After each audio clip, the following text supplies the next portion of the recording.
Bom dia, irmãos e irmãs. A graça e a paz seja com todos.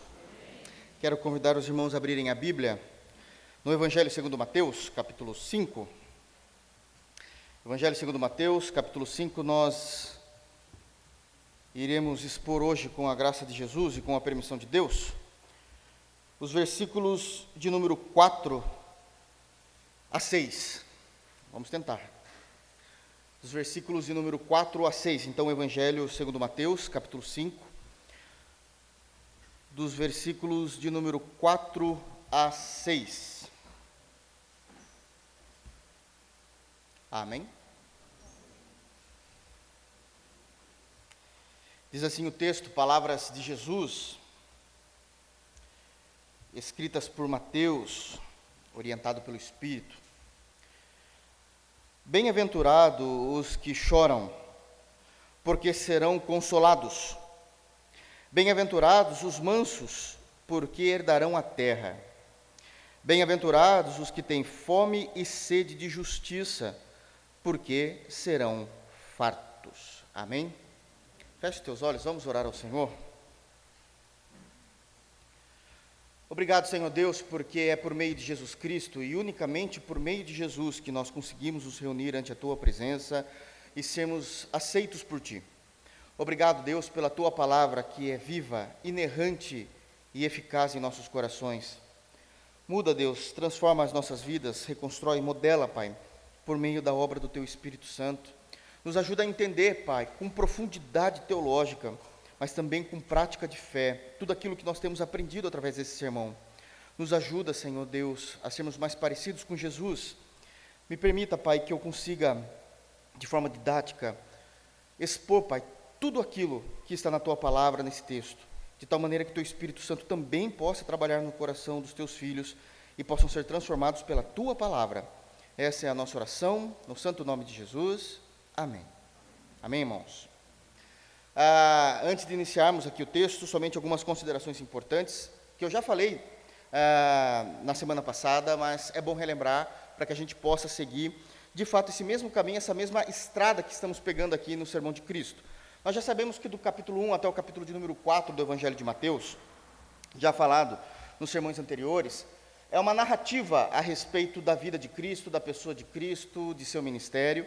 Todavia, no capítulo 5 até o final do capítulo 7, nós temos o sermão pregado por Jesus. Então, nós já precisamos olhar para esse texto de forma diferenciada de uma narrativa bíblica. Não está sendo narrado. Aqui é aquilo exatamente que Jesus pregou ao seu povo, aquilo que ele pregou quando estava no monte, ensinando mais ou menos 25 mil pessoas que estavam ali ouvindo. Era muita gente, 25 mil pessoas ouvindo a Cristo. Então, nós precisamos entender, encarar e compreender esses textos a partir da compreensão de que é uma pregação, é um sermão e não apenas uma narrativa. Então precisamos colocar em nossa mente exatamente a construção daquele sermão para que a gente possa entender. O que eu quero dizer com isso? Como eu disse, do capítulo 5 até o final do capítulo 7, nós temos Jesus pregando esse sermão. Eu não posso simplesmente entrar, por exemplo, no capítulo 6, se fosse o caso, ler um texto do capítulo 6 e pregar a partir dele mesmo. Não, porque eu tenho que entender que Jesus já está no meio do seu sermão. Então existe algo que já passou e eu preciso compreender através da perspectiva do início desse sermão. As bem-aventuranças, elas são a introdução desse sermão. Ou seja, não dá para entender esse sermão e não dá para viver, pôr em prática tudo aquilo que Jesus vai nos orientar, nos ensinar nesse sermão, se nós não tivermos a prática daquilo que ele está colocando como uma condição sine qua non, isso é, não dá para viver esse sermão se vocês não entenderem o princípio dele, que é a bem-aventurança, a introdução desse sermão. Então isso já precisa ficar claro. Um outro ponto também, que é de suma importância para a gente examinar, entender, expor esse sermão, é que do versículo de número 1 do capítulo 5, iniciando o sermão de Jesus, do versículo de número 1 até o versículo de número 16, nós temos aquilo que chamamos da primeira parte desse sermão, que é tudo aquilo que é para toda a igreja. Toda a igreja precisa viver essa realidade. Nós chamamos isso de conceitos gerais, ou seja, é aquilo que toda a igreja de Jesus precisa entender, absorver esse conhecimento e viver a partir dessa realidade cristã, dessa cosmovisão que Jesus está implantando em nós. A partir do versículo 17 até o final do sermão, que é lá no final, o último versículo do capítulo 7, nós já chamamos isso de características mais particulares, ou seja, nós precisamos entender o que o Senhor quer de nós, mas não necessariamente nós iremos viver situações que vamos precisar colocar em prática isso. Todavia, precisamos viver o tempo todo preparados, porque se acontecer algo, dentro desses pontos que Jesus vai ensinar a partir do versículo de número 17, nós já sabemos como devemos agir. Então, essa primeira parte é as características gerais desse sermão, é a introdução, então todos precisam viver, estarem dispostos a entender essa realidade, ok? As bem-aventuranças, elas são de fato um dos textos mais conhecidos do Evangelho segundo Mateus. É um dos mais conhecidos, possivelmente até o mais conhecido mesmo. A minha preocupação não é a igreja de Jesus, isso tem que acontecer mesmo, não é a igreja de Jesus conhecer as bem-aventuranças. A minha preocupação é como a igreja de Jesus interpreta essas bem-aventuranças. E geralmente a interpretação é errônea. Por quê? Parte-se do princípio de que as bem-aventuranças são apenas posições morais do crente. E isso é um erro. Isso é um erro. Jesus não está trazendo uma aula de moralidade, ok? Jesus não está trazendo uma aula de educação cívica para nós. Jesus está falando do reino de Deus. Do reino de Deus. Então, nós não podemos entender essas bem-aventuranças listadas no início do capítulo 5 apenas como realidades morais, como comportamento cívico, ético, moral. Não dá, não é isso. Por quê? Não se escandalizem. É muito possível pessoas, por exemplo, terem fome e sede de justiça, como diz no versículo 6, sem terem nada de Cristo. Então, pessoas que têm fome e sede de justiça, sem terem Cristo, elas estão corretas moralmente, mas não fazem delas cidadão dos céus. São coisas distintas. Então, a leitura do versículo 6, por exemplo, bem-aventurados que têm fome e sede de justiça, fome e sede de justiça na compreensão da Trindade, não tem nada a ver com fome e sede de justiça de alguma pessoa que não é nascida de novo, não é convertida a Cristo, e que tem fome e sede de justiça em questões sociais. Não é disso que Jesus está falando. São pontos diferentes. Por isso que precisamos também ter esse entendimento, para que a gente já possa abolir, primeiramente, ou de forma primária, os conceitos morais desse texto. Nós vamos chegar no conceito moral, porque o cristão necessariamente vai ser moralmente correto, mas tem que ser através da cosmovisão bíblica, e não de uma cosmovisão da cultura onde nós vivemos, da sociedade em que a gente vive. Ok, dito isso, agora fica mais fácil para a gente começar a entender o que o Senhor está dizendo. Eu também já disse na semana passada que Spurgeon ele faz muito bem uso dessa analogia, quando ele vai dizer que as bem-aventuranças é uma escada, e cada bem-aventurança citada por Cristo em seu sermão, nessa introdução do sermão de Cristo, é um degrau que nós galgamos sendo transformados em cidadãos dos céus. E isso é perfeitamente correto na compreensão de Spurgeon, é perfeitamente correto, entendo e dou a mão com ele. Eu vou além. Se nós não conseguirmos entender isso daqui como uma escada, entenda que nós somos peregrinos, e isso é bíblico. As Escrituras dizem que nós somos peregrinos e forasteiros nesse mundo. E nós caminhamos rumo à nossa pátria, à nossa terra celestial, à nossa pátria celestial. E como é que a gente vai ter que estar lá naquela pátria celestial? Todos seremos transformados por Cristo. Mas essa transformação não necessariamente precisa ser apenas na ressurreição, ou no ato da sua volta, onde aquilo que é mortal se revestirá de imortalidade, aquilo que é corruptível se revestirá de incorruptibilidade. Nós já somos transformados de glória em glória, Paulo diz, através das experiências que nós temos com Deus. E esse é um ponto delicado, porque nós reformados, nós gritamos aos quatro ventos que nós somos principalmente adeptos do sola escritura, e a gente, quando fala isso, muitas vezes, inconsciente, não estou dizendo que é consciente não, mas inconsciente, nesse sola escritura que nós gritamos, a gente mata as escrituras.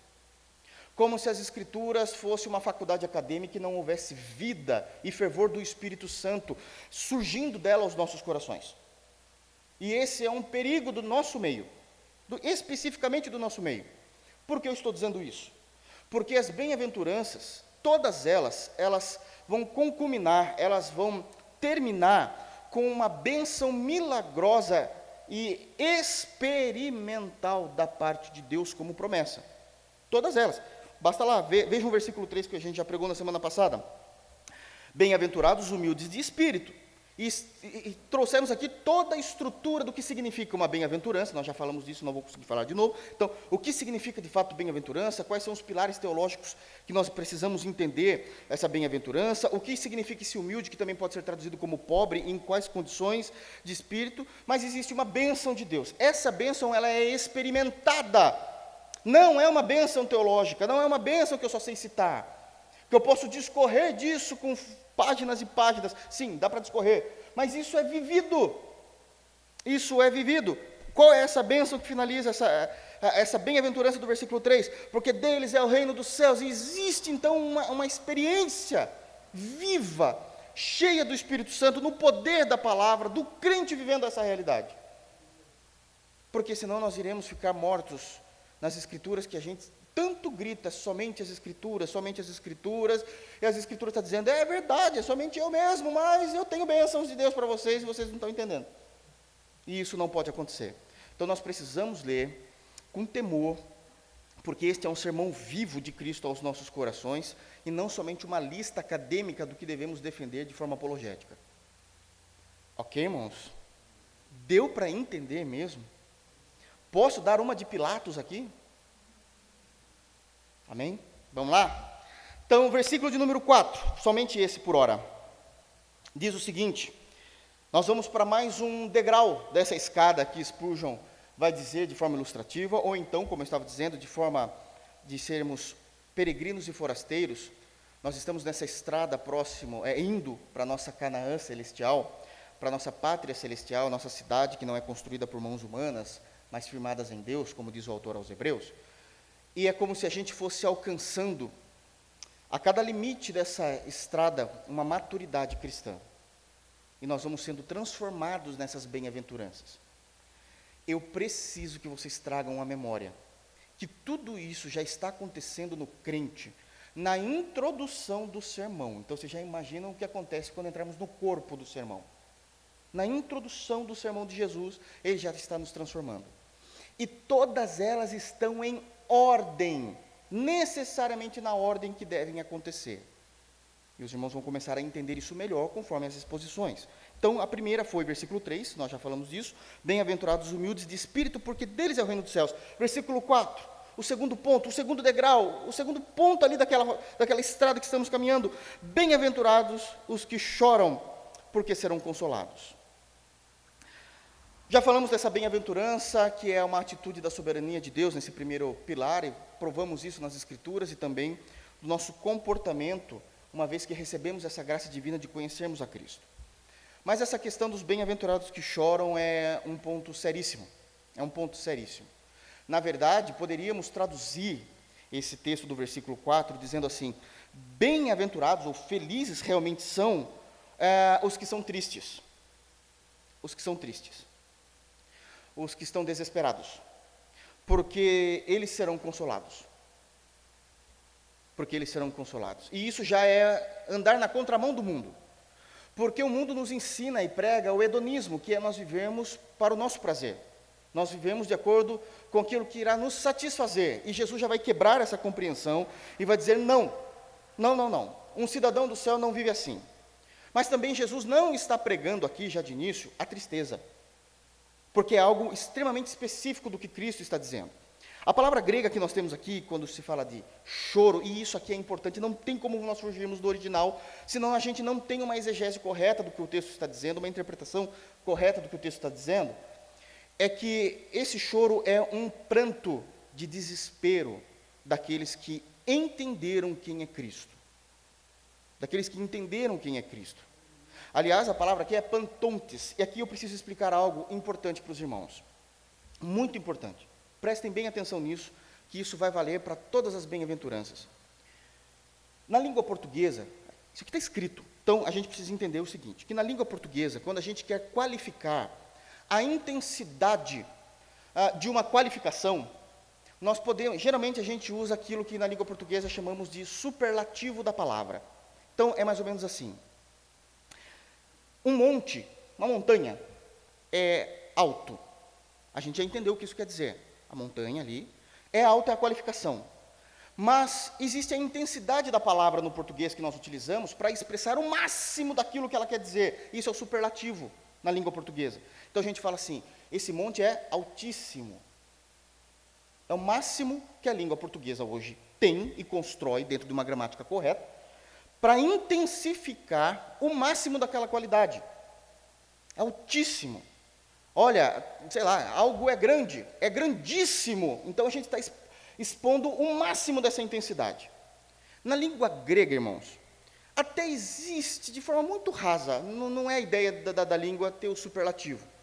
Eles preferem, de fato, usar palavras diferentes para expressar essas intensidades, essas qualificações.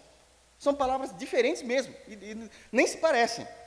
Quando o grego está dizendo aqui, né, bem-aventurados que choram, pantoutes, né, está dizendo que é a máxima expressão de pranto que pode se haver na raça humana. O que é esse pranto que está acontecendo aqui? Na verdade, quando se está falando desse texto especificamente, esse chorar, né, no grego, o Jesus está dizendo que é aquele pranto de alguém desesperado, com dor, com profunda tristeza, de alguém que perdeu alguém amado, de uma pessoa que perdeu um ente querido muito amado. Esse choro não é aquele choro de lágrimas apenas, é um choro que há gritos, é aquele choro que aquela pessoa, através de gritos, ela não consegue ficar de pé, ela acaba até mesmo a desmaiar, ou até se ajoelhando, se segurando em algo, porque ela já não tem mais forças de firmar o seu peso sobre suas pernas. Então, essa palavra é o máximo da expressão de um choro. É por isso que eu falei da tristeza. Então, esse choro é acompanhado de gritos, e necessariamente esse choro, ele é sustentado por desespero, dor e tristeza. É exatamente isso no grego. E Jesus está chegando para 25 mil pessoas, e agora para nós, e dizendo assim, felizes são os que têm essa reação e os que estão vivendo essa realidade. Jesus não está falando do momento da nossa vida não, irmãos, porque Jesus não está pregando a tristeza, não é a ideia. Nossa, Jesus vai ser feliz comigo se eu viver na maior barracota emocional da minha vida, nas maiores perdas. Não, para com isso, não é disso. Por que não é isso? Porque o sermão está falando de caráter, não está falando de estilo de vida. Lembra-se? Por isso que a gente precisa entender o sermão através de uma introdução. Aqui essas bem-aventuranças está tratando do caráter do homem, do caráter do cristão, porque as bem-aventuranças, assim como todo sermão, vai representar a conduta do homem e da mulher de Deus dentro do reino. Então ele não está falando disso. Então qual é esse segundo degrau, essa bem-aventurança que Jesus de forma tão enfática usa essa palavra grega, né, pantoutes, que é o máximo da expressão de um choro acompanhado de grito, de desespero, de dor e de tristeza. Essa é a realidade de quem encontrou Cristo. É quando o caráter começa a ser mudado. Lembram-se do primeiro degrau? Usando muito Spurgeon aqui, né? Lembram-se do primeiro degrau? Não tem como a gente já chegar em Jesus chorando. Não dá. O primeiro degrau, eu me esvaziei de mim mesmo. Do meu orgulho, lembram-se disso, da arrogância, dos valores pessoais, e de eu ser autoexistente. E eu me chego diante de Cristo, para que Ele possa me receber. Nós falamos muito disso na semana passada. E aí agora nós somos aceitos, porque então entramos no reino de Jesus, porque nós nos esvaziamos de nós mesmos e fomos cheios agora dele, do seu Espírito. Mas tem um problema. Quando a gente passa pela humildade do Espírito, ou por sermos pobres do Espírito, a santificação não houve ainda. A santificação é um processo. Agora vem o segundo degrau. Eu cheguei diante de Cristo. Eu consegui passar pelos portões do reino. Eu sou um cidadão do céu. Mas tem um ponto importantíssimo: esse céu tem um rei, que está assentado no seu sublime e alto trono. E quando eu me chego diante desse rei, a sua glória e a sua santidade, que de forma maravilhosa é explicada no Apocalipse, de quando João chegou no céu e viu o Senhor, E o Senhor, ele foi representado em forma de cores, vocês se lembram disso? Do branco, do verde, do vermelho. Aquelas luzes, essas cores, batem nesse cidadão que chegou, despido dele mesmo. Mas despir-se da sua humanidade pecaminosa não significa que você é santo. E você entra num desespero por aquilo que a glória de Deus mostra quem você é. Já não basta eu me despir da minha natureza humana, agora a glória e a santidade de Jesus me faz chorar de uma forma que eu não consigo ficar de pé, desesperado, com dor e de tristeza. Porque o Evangelho começa a mostrar de fato quem eu sou. E isso é um problema. Porque eu não posso garantir, como ministro do Evangelho, que todas as pessoas já se viram assim quando leram o Evangelho. E possivelmente essas pessoas ainda não chegaram no segundo degrau. Elas nunca se condoeram de dor pelos seus pecados. Elas nunca se condoeram de dor pelo estilo de vida em que elas viviam antes de Cristo. Pelo contrário, talvez a compreensão que muitos cristãos têm hoje em dia em nosso país, e falando somente do nosso país, sem ir para fora, lógico que isso acontece lá fora também, mas falando de nossa nação, possivelmente eles entendem que eles só melhoraram moralmente, mas não espiritualmente. Eles fumavam, mas não fumam mais, eles bebiam, mas não bebem mais, eles roubavam, mas não roubam mais, e isso para eles é ser um cristão. A glória do trono de Deus nunca iluminou quem eles de fato eram. A glória da santidade de Deus nunca derrubou eles no chão com o peso do seu próprio pecado. Pantoutes. É uma experiência vívida que todo cristão tem quando chega diante do Cordeiro. Quando chega-se diante do Cordeiro. Eu disse aqui que isso é acompanhado de gritos. E esses gritos é como resultado de 3 pontos que acompanham esse choro. O primeiro é o desespero. Desespero do quê, pastor? Como eu disse, essa palavra só é utilizada naquele pranto máximo de uma pessoa que soube ou está diante de alguém que perdeu. Mas quem é que a gente perdeu? Ai, Jesus. Tem 2 pontos aqui de interpretação, e não é que a gente tem que escolher um não, na verdade significa os 2. Esse é um outro problema. A gente não perdeu uma pessoa, a gente perdeu 2. A primeira pessoa que a gente perdeu, somos nós mesmos. E isso dói. A gente perdeu a gente mesmo. Porque a gente estava acostumado a ser a gente. O tempo todo. Realizando as coisas a partir dos nossos corações, da nossa cosmovisão, daquilo que a gente crê. E a gente se perdeu, por isso a gente está em pranto, porque isso dói. Eu não estou falando que a gente está com saudade do nosso velho eu. Eu estou falando que desfazer o eu dói demais. Porque agora eu digo que eu sou, em hipótese, né? Eu digo que eu sou de Cristo, numa compreensão aqui ilustrativa, eu digo que eu sou de Cristo no domingo, e na segunda-feira de manhã me acontece uma situação, e eu falo, eu não posso agir como eu iria agir antes daquele bendito culto de domingo em que eu entendi o Evangelho. Isso dói. Mas a segundo e o maior desespero de perda é que quando eu estou diante de Cristo, eu tenho certeza que eu perdi Cristo. Quando eu estou nesse segundo degrau. É um desespero porque não há possibilidades de eu ter Cristo, a não ser que Ele me queira. E esse não há desespero maior. Pastor, alguém já viveu esse desespero? Me permitam dizer que sim. Vocês se lembram que Esaú vendeu a sua primogenitura por um prato? Mas o autor aos Hebreus vai dizer depois que ele se arrependeu, não do seu pecado. Ele se arrependeu de ter vendido a primogenitura, de ter brincado com algo sagrado da parte de Deus, que era uma bênção de Deus sobre ele.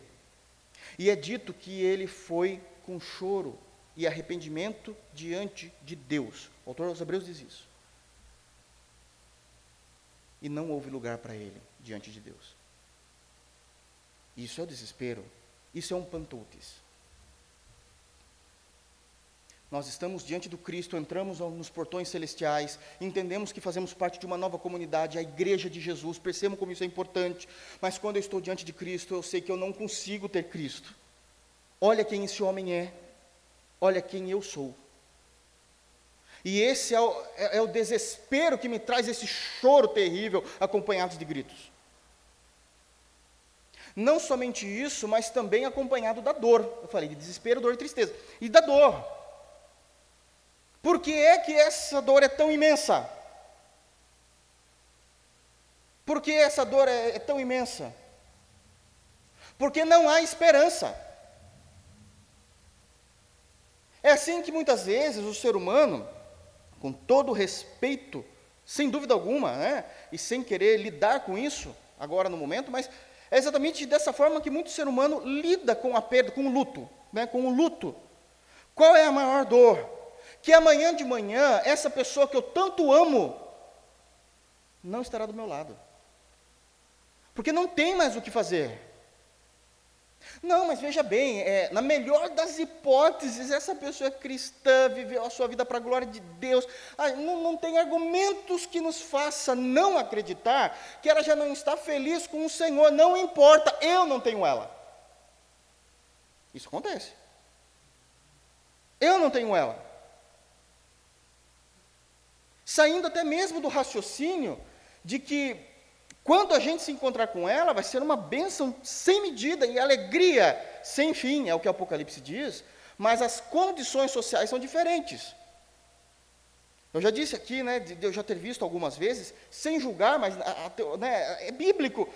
Por exemplo, acontece de um esposo muito querido falecer, e a esposa evidentemente está lá no velório, e aquela esposa começa desesperadamente chorar, dizendo: Deus, por que isso? Eu queria muito estar lá com ele. Para quê? Você não vai ser mais esposa. É óbvio que eu não vou falar isso no momento de luto, irmãos. Eu tenho coração. Não é o momento, mas é a teologia. Porque no céu ninguém se dá em casamento. Você vai estar lá para quê, minha irmã? Vocês são irmãos. Irmãos? Irmãos. Lá a gente, Flávio e eu, a gente não é mais família Figueiredo. Lá a gente é irmãos. Não tem mais família Santos, família Silva, família Pereira, não, Medeiros, não tem. Não tem. Mas é a dor do eu perdi. Porque embora ele esteja feliz, e graças a Deus tal irmão está feliz em Cristo, eu não estou. E você não está por quê? Porque naquele momento do luto eu não tenho esperança de ter essa pessoa comigo no próximo nascer do sol. A questão é que essa dor é real quando a gente está diante de Jesus, não há esperança também. Não há. Olha quem eu sou e olha quem Ele é, não tem como eu provar e ser saciado de tão grande beleza e doçura desse Salvador, a não ser que Ele queira. Por isso somos bem-aventurados, porque o primeiro pilar da bem-aventurança é a soberania de Deus. E todos os crentes em Jesus são convidados a serem bem-aventurados nessas bem-aventuranças. Essas bem-aventuranças não são dadas para pessoas específicas dentro do reino de Deus. Jesus amou a todos nós e soberanamente nos oferece essas bem-aventuranças. Soberanamente, mesmo com a verdade desse meu pranto, com desespero e dor, sem a esperança de eu poder ter Ele como meu Deus. E por último, a profunda tristeza. Mas é tristeza do quê? A tristeza da minha indignidade e do meu pecado. Agora a gente está chorando por coisas nossas também. Não por aquilo que não conseguimos alcançar por nós mesmos. E é aqui que é o ponto. Nós estamos chorando aqui, bem-aventurados que choram por todas essas questões que eu já falei aqui, mas a profunda tristeza desse choro é por causa da minha indignidade. Eu sou indigno. Eu estar diante do trono é uma afronta à Trindade. Porque eu vivi os meus dias para mim, e da forma que eu queria. Nem orar eu gostava. E não tem como eu mentir. Eu estou diante dele. Jejuar só para fazer exame médico. A gente brinca, mas é verdade. Isso é sério. E olha lá. Mudar a minha agenda como Cristo mudou por mim, não está isso em vigor. Pelo reino. Eu sou indigno. Indigno é aquela pessoa que realmente é uma afronta estar naquele lugar. E Jesus trabalhou muito esse conceito lá na parábola, quando ele convidou para a grande ceia. Vocês são indignos. Vocês são indignos. Mas quem é indigno, Senhor? Aquele ali, Jesus disse na parábola. Olha as vestes deles. Olha as vestes. Ele não está de acordo com o que eu quero. Porque existe uma dignidade nessa festa. Existe uma dignidade nesse reino. Mas ele não está vestido com essa dignidade. Eu sei que na parábola está falando de uma roupa de gala. Mas a espiritualidade da parábola está dizendo que nós deveríamos estar vestidos com a justiça de Cristo. Ele não está. Então a indignidade faz com que eu não possa estar diante dele. E o meu pecado? Bom, o meu pecado é um outro problema. Porque o meu pecado faz com que a santidade dele me expulse. Eu não posso. Olha do que Jesus está falando, irmãos. De uma palavrinha que muitas vezes a gente não entende, por isso a necessidade de expor com coerência. Jesus não está falando das pessoas que estão chorando com uma tristeza por situações da vida. Esses também Jesus ama. Situações de crentes que falam, Senhor do céu, aconteceu tal coisa. Poxa vida, não tem como eu estar feliz com uma situação. Mas não é disso que o texto está dizendo. O texto está tratando no caráter do povo de Deus. Essa outra tristeza a gente vê em outros textos, mas não é disso aqui. Então a gente está diante de um problema. Então o que se faz? Se a gente é indigno, se a gente é pecador, se não há esperança, e a dor nos mostra isso, e o desespero da perda, onde eu perdi a mim mesmo e perdi o Cristo, o que a gente faz? A gente chora dessa forma. Porque um quebrantado coração o Senhor não irá, de forma alguma, se afastar. De forma alguma. Essa tristeza profunda é na expectativa de que não é uma tristeza apenas moral, mas é uma tristeza de arrependimento pelo Espírito. Graças a Deus, pelo primeiro pilar da bem-aventurança. Deus é soberano. Por que eu digo isso? Eu gostaria de convidar os irmãos a abrirem a Bíblia, em 2 de Coríntios, capítulo 7, e depois a gente já volta aqui para Mateus. Mas percebam como Paulo vai tratar essa tristeza, esse pranto, essa dor. Infelizmente, a igreja de Corinto é aquela igreja que tudo que é ruim a gente pode se basear nela para não ser igual. E no capítulo 7 da segunda carta de Corinto, Paulo estava muito bravo. E ele fez uma pregação e mandou uma carta, aliás, ele mandou uma carta antes dessa segunda carta, que foi dita que era uma carta muito severa, muito dura, muito brava, apontando o dedo mesmo para as pessoas. E as pessoas não estavam acostumadas a ver Paulo dessa forma, os irmãos lá de Corinto, e aquilo entristeceu demais a igreja, deixou a igreja para baixo, deixou a igreja demais para baixo, porque falaram, Paulo nunca foi assim, mas Paulo estava rasgando mesmo. Aliás, na carta de 2 Coríntios, a partir do capítulo 10, então ele fica louco, ele vai dizer, não, me permita ser insensato, começa a jogar na cara tudo que ele tinha feito já. Ele fala, foi necessário porque a igreja não estava entendendo. Então, em 2 Coríntios capítulo 7, a partir do versículo de número 8, Paulo vai falar um pouco dessa tristeza que essa palavra dura trouxe. Mas tem uma esperança nessa palavra dura, tem uma esperança. Olha só como ele vai tratar isso. 2 Coríntios 7, a partir do versículo de número 8, Paulo está dizendo assim, porquanto, ainda que vos tenha contristado com a carta, esse contristado é aquele coração que foi apertado, como se alguém pegasse o coração humano, batendo e apertasse até o coração parar de tanta dor, de tanta tristeza. É essa a ideia de ser contristado, é essa a compreensão grega. Então, foi contristado. Então, vamos lá. Porquanto, ainda que vos tenha contristado com a carta, essa carta severa, não me arrependo, Paulo está dizendo. Não me arrependo. Faria de novo. Embora já me tenha arrependido, vejo que aquela carta vos contristou por breve tempo.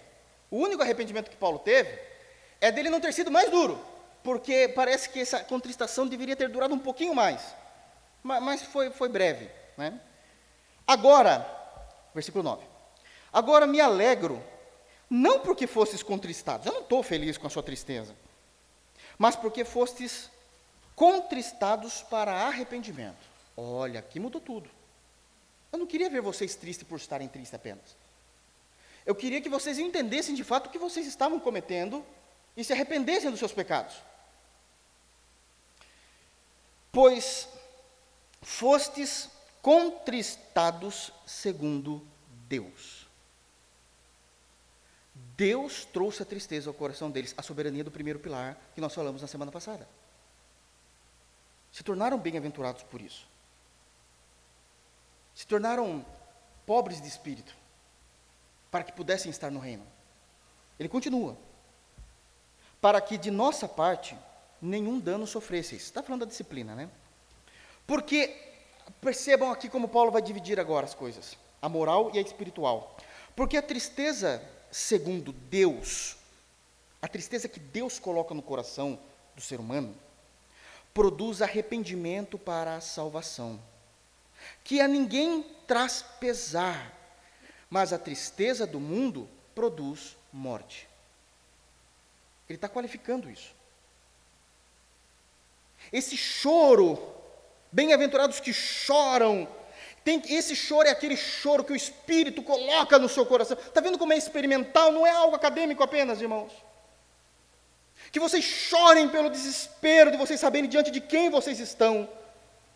E nesse desespero vocês sabem que vocês se perderam e perderam um Cristo, a não ser que Ele te queira. E Ele quis. Ele quis. É uma dor, porque não há esperança de eu conseguir fazer algo, mas Ele fez.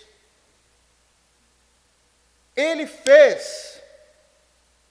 E é a tristeza profunda, porque eu me reconheci nesse arrependimento, segundo a tristeza de Deus, que me trouxe arrependimento. Arrependimento do quê, meu Deus do céu? Da indignidade e do pecado.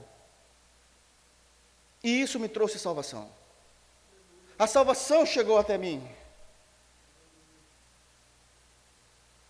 A salvação foi imputada a mim, foi dada a mim, eu não consegui nada. Por isso eu sou um bem-aventurado. Porque eu era como alguém de Laodiceia. Vocês dizem, diz lá, né, o texto de Laodiceia, em Apocalipse, rico eu sou, pobre mal sabem que vocês são pobres, cegos e nus. Diante de mim, espiritualmente falando. E esse choro traz então esse desespero, essa dor, essa tristeza, mas essa tristeza, segundo Deus, produz arrependimento para a salvação, e isso não vai trazer pesar para o futuro, mas a tristeza moral que o mundo põe sobre nós, que nós temos, não é a tristeza do arrependimento, é a tristeza porque eu cometi algo e vou ter uma consequência. E isso ainda por mais moralmente que eu possa estar triste ali, corretamente não fazendo mal, ainda eu vou para o inferno. Somente Cristo pode me tirar do inferno. Somente Jesus pode me tirar do inferno. Essas são as características de um cidadão dos céus. Então, estamos na introdução do sermão do Cristo. Meu Deus. Percebam que sermão, que sermão. Bem-aventurado foi Mateus, que o Espírito fez ele guardar tudo isso, é muita coisa. É extremamente rico para nós. Então esse choro, versículo 11, leiam, não tem como, porque quanto cuidado não produziu isso mesmo em vós, que segundo Deus fosse contristados. Olha o cuidado de Deus, Ele salvou. Você era um rebelde, você era um pecador, um indigno, Deus imputou em você Cristo, e você se tornou digno. Você se tornou aceitável. Você pode estar diante de Deus.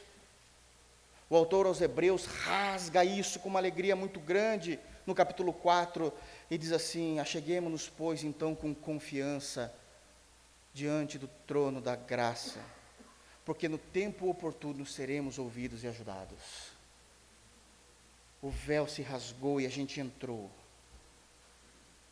porque a gente chorou. E Deus nos alcançou com sua soberania, e nos comportamos agora como cidadãos dos céus. É disso que o texto está dizendo. Isso é algo riquíssimo, esse cuidado. Aí Paulo, ele explode agora no momento de adoração, no próprio texto que ele está escrevendo, no versículo 11, olha lá. Ó. Por quanto cuidado, nos conduziu isso mesmo em vós, que segundo Deus fosse contristados. Aí ele começa, ele está tão glorioso com essa obra de Deus no ser humano, que ele diz, que defesa, ou seja, que apologética que Deus fez, que indignação, a indignação agora é de surpresa, estou indignado como algo tão maravilhoso pode ter acontecido, que temor, que saudades, saudades do quê? Isso é maravilhoso, porque o cristão passa, a alegria de Paulo aqui é uma ideia que ainda vai ser construída mais para frente nesse sermão de Jesus, daqui a pouquinho inclusive, mas é dito assim, você nunca esteve lá, na pátria celestial, mas como você é cidadão do céu e vive como tal, você já tem saudade de um lugar que você nunca foi. Vem dizer que isso aqui é só teologia, irmão, isso aqui é experimentado, isso aqui é vivido. Eu não sei quantas vezes você teve saudades do céu. Mas esse é o segundo degrau. Que zelo, que vingança, que vindita, né? Ou seja, que vingança é essa que Deus colocou sobre nós? Porque os profetas diziam, minha é vingança, e a gente está esperando a vingança, e Deus vem com Cristo. Só que vingança. Eu quero essa vingança. Que vingança. Em tudo destes provas de estardes inocentes nesse assunto. Que prova é essa? O fruto. Vos conheceremos pelo quê? Pelo fruto. Percebe então como isso é maravilhoso, irmãos? Como isso é glorioso. Essa é a tristeza, vamos voltar lá para Mateus, essa é a tristeza segundo Deus. Não é a tristeza segundo o mundo. Aquele choro, aquele coração profundamente triste, mas apenas moral. Como a Bíblia apresenta esses choros também, essas tristezas. Marcílio falava no início do culto sobre o Acabe, o rei Acabe do sul, né? E realmente, o Acabe foi o diabo, sem dúvida alguma. Foi um rei terrível, mau. Mas chorou. Mas não se encontrou nele arrependimento. Sabe por que ele chorou? Porque ele queria fazer um jardim. Ele já tinha um palácio, já era algo extremamente grande, com muitas terras, mas ele queria fazer um jardim. Bom, faça, você tem dinheiro, você é rei, faça, você tem muitas terras. Então, mas eu não quero fazer um jardim nas minhas terras. Poxa vida, o que você quer então? Eu quero fazer o meu jardim na terra do outro. Outro quem? Tem um homem chamado Nabote, que eu quero construir o meu jardim. Está lá em 1 Reis 21, se eu não me engano. Poxa vida, Acabe, você já é o rei ainda, você vai tirar a terra? Não, eu compro. E ele foi até Nabote.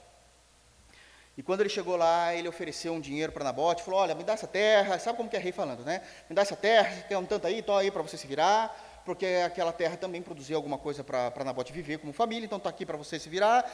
Mas por que o rei quer a minha terra? Eu quero fazer um jardim. Isso aqui é meu meio de vida. Quer fazer flor?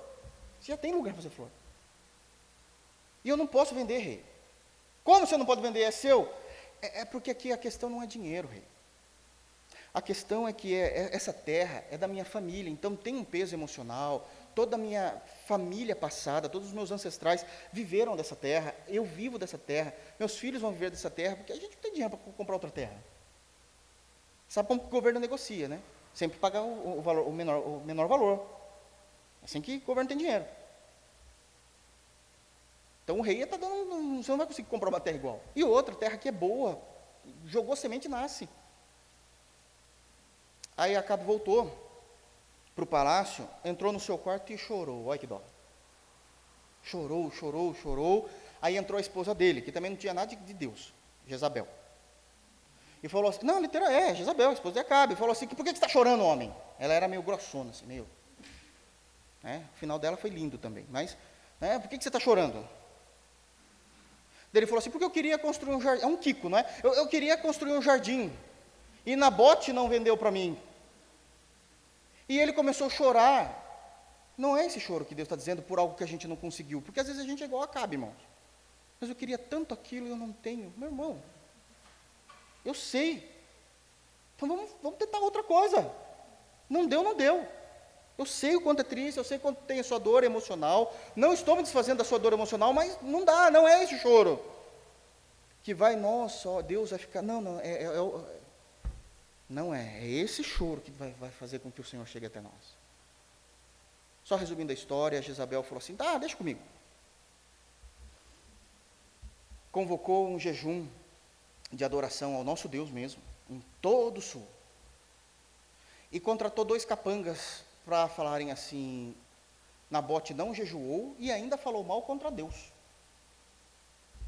E essas pessoas fizeram bem isso e Nabote foi morto, para que o rei tivesse a sua terra e plantar o seu jardim. E uma das coisas más. Não é o choro ou aquela tristeza de Faraó, lá em Êxodo 14, que Faraó fala assim, olha, liberta então o povo, não aguento mais essas pragas, e liberta o povo, não era a 10ª ainda, né? Então libertou o povo, e de repente ele pensa, para um pouco e fala assim, mas a gente libertou o povo? Libertou. Quem vai trabalhar? Ué, a nação. A riqueza de uma nação, isso é política. Estou falando de política partidária, irmãos, estou falando de ciências políticas. A riqueza de uma nação vem através da economia que ela mesma gera, trabalho, força de trabalho, a gente trabalha. Ah, mas a gente não quer trabalhar. A gente tinha escravo. Então a gente corre atrás. Não é esse choro, não é essa tristeza. Não é a tristeza, meu Deus do céu, não é a tristeza de Judas, que vendeu o nosso Senhor e depois diz que ele se arrependeu e confessou, eu vendi, fui mal e mesmo assim ainda não houve perdão, porque ele estava muito mais preocupado com a sua moralidade do que de fato ele tinha feito com o Cristo. Não é o choro e a tristeza de Caim, que matou o seu irmão Abel por bobeira. Ele assassinou o seu irmão. Mas quando ele chora no capítulo 4 de Gênesis, ele está chorando dizendo assim, é muito grande o meu castigo para que eu possa suportar. O choro dele era por causa do resultado da sua obra, e não pelo arrependimento do que tinha feito. Agora, Pantoutes, esse choro, esse é ouvido por Deus. Esse é muito ouvido por Deus. Gostaria que os irmãos abrissem a Bíblia e vejam a reação de Deus a esse choro. Salmos, por favor. Salmos de número 56. É maravilhoso. Nosso Deus é muito misericordioso, muito gracioso, irmãos. Demasiadamente gracioso. E olha o que é dito. Salmos 56. Ele é como todo salmo, né? Ele é um hino. E Davi sabe quem ele é. Davi sabe. A gente sabe quem a gente é também. A gente sabe. E ele sabe que ele precisa da misericórdia de Deus. Só que Davi já viu muitos homens chorando. Davi já viu muitos reis chorando. E Deus não fazendo absolutamente nada, levando esses homens à morte. Porque Davi era um homem de guerra. Davi já viu muitos homens, de fato com lágrimas nos olhos, mas que não moveram o coração de Deus. Porque não eram as lágrimas que Deus queria. Então Davi entende o que ele precisa ser de fato diante de Deus para que ele possa ser aceito. Mesmo sendo um judeu, debaixo da aliança.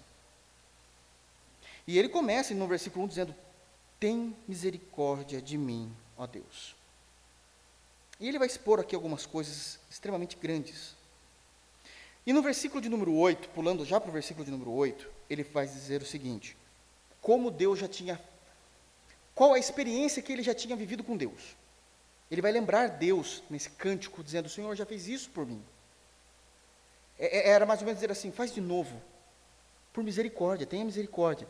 E ele vai dizer o seguinte no versículo 8, contastes, a respeito de Deus, o que Deus fez por ele, contastes os meus passos, quando sofri perseguições, ou seja, Deus estava tão junto com ele, guardando ele, e Davi vivendo Deus diariamente, que Deus conseguia até contar os seus passos, o quanto ele caminhava, mesmo no momento de perseguição, ou seja, os passos não eram passos calmos de quem alguém está andando, né?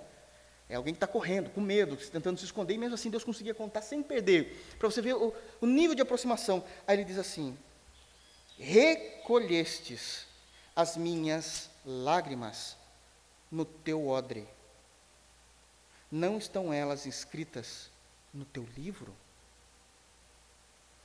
Davi sabia qual choro chegava ao trono do Pai. E aquele choro de Jesus falando lá, bem-aventurados que choram, diferente do choro de Acabe, meus irmãos, diferente do choro da tristeza profunda de Faraó, do choro de Esaú, que perdeu a sua primogenitura e não achou-se mais lugar, do choro de Caim, porque a sua consequência era muito pesada para que ele pudesse suportar. O choro dos crentes são bem vistos diante de Deus. E cada lágrima, de forma poética aqui, tá, irmãos? E cada lágrima que escorre dos nossos olhos, com esse choro, pantoutes, cada lágrima Deus recolhe dos nossos olhos e guarda no seu potinho. E cada lágrima é como se Deus, quando colocasse aquela lágrima no potinho nosso, individual, Ele escrevesse num livro o que significava aquela lágrima, porque Ele vai agir. Ele vai consolar. Ele vai dar mais dele mesmo a nós como experiência própria. Está no texto.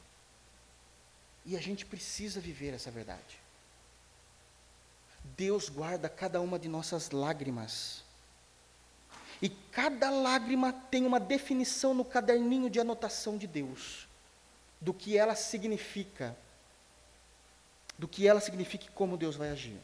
Por que de como Deus vai agir? Porque em Mateus é dito o seguinte: bem-aventurados que choram, porque serão consolados. Essa é a virtude da bênção de Deus para os que choram, de acordo com o texto. Nós seremos consolados porque a nossa lágrima está no potinho, está no caderninho de anotação do Senhor. O que é ser consolado? Essa é uma pergunta extremamente importante, então. Porque eu estou em prantos, o meu choro é exposto aos ouvidos com gritos, porque está baseado em desespero da perda, na dor da não esperança e na tristeza da minha indignidade e pecado. Qual é o consolo para isso? O consolo, ser consolado, é ter um lugar para chorar. Mas não é simplesmente um lugar para chorar. Tem um lugar aí que simplesmente a gente chega e a gente chora e está tudo feito. Não, não é isso não. Não é como eu preciso de um lugar para comprar leite, eu vou no supermercado. Não, não é isso não. É ter um lugar para chorar e naquele lugar a gente encontrar um ombro. E naquele ombro, quando a gente encosta a nossa cabeça, que é essa ideia de consolação no grego, quando a gente encosta a nossa cabeça, uma voz vai sair dos lábios do Senhor. Branda, tranquila, mas mais poderosa do que o mar revolto, que de uma forma milagrosa tem que ser algo espiritual, não é moral, não é psicológico, não é terapêutico, é algo divino. Ele vai conseguir fazer o impossível para o homem. O que é esse consolo? Eu gostaria que os irmãos abrissem e a gente encerra, não vai dar para eu falar os 5 e nem os 6. Isaías 61. Esse é o consolo de Deus. Olha só como isso é sobrenatural. Por isso que precisamos experimentar e viver Deus. O só a Escritura nos permite isso. Isaías 61.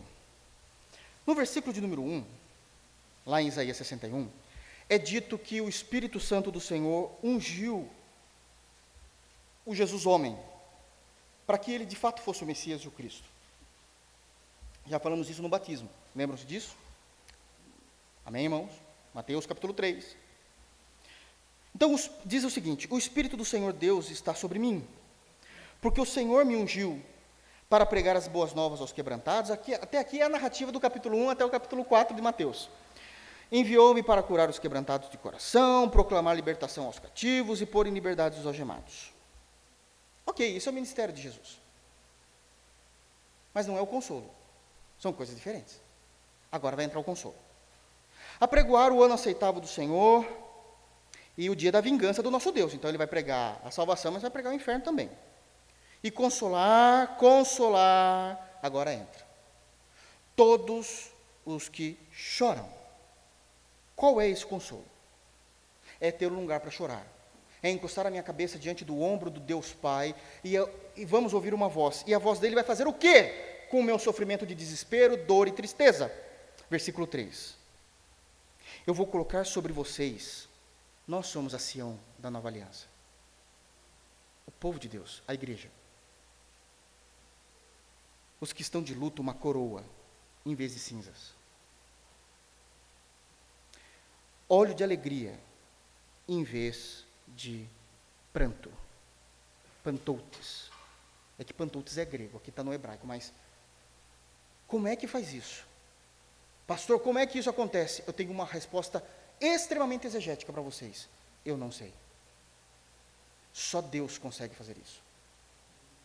No meio do meu luto, no meio do meu choro, da minha desgraça, no consolo, vir um óleo de alegria sobre nós. Esse óleo é a ideia da unção, como se Deus estivesse nos ungindo naquele momento, nos capacitando a sermos alegres no meio do pranto. Isso é milagre. Só Deus pode fazer isso. Não tem pastor, não tem apóstolo, não tem irmão. A gente consola com a palavra, mas Deus, ele coloca a mão na nossa alma e transforma. De tal maneira que ele colocou uma coroa quando havia só cinzas de humilhação, coloca óleo de alegria em vez de pranto, e vai colocar vestes de louvor em nosso espírito angustiado. E isso nos transforma no quê? A fim de que se chamem carvalhos de justiça, plantados, porque é só Ele que faz isso. Nós somos plantados pelo Senhor para a sua glória. Há consolo de Deus para a tua vida. Há consolo de Deus para os que choram, desesperados, quando nós somos iluminados pela santidade de Deus e vemos quem nós somos. Que você possa já ter tido essa experiência, meu irmão, de ficar desesperado em saber quem você é. O como é difícil você alcançar o que o Senhor quer de nós, como cidadãos do reino, e que haja um choro desesperado, de dor e de profunda tristeza pela indignidade e pecado que há em você, que há em mim. Haverá um lugar de descanso. Haverá um ombro amigo. E uma voz saindo do dono desse ombro, dizendo: estou ungindo você com uma alegria sem fim. Vocês serão consolados. Estaremos no céu, não apenas despidos de nós mesmos, mas estaremos andando no reino de Jesus, com uma alegria sobrenatural que nenhum homem pode ter por si só. Que Deus nos abençoe em Cristo Jesus.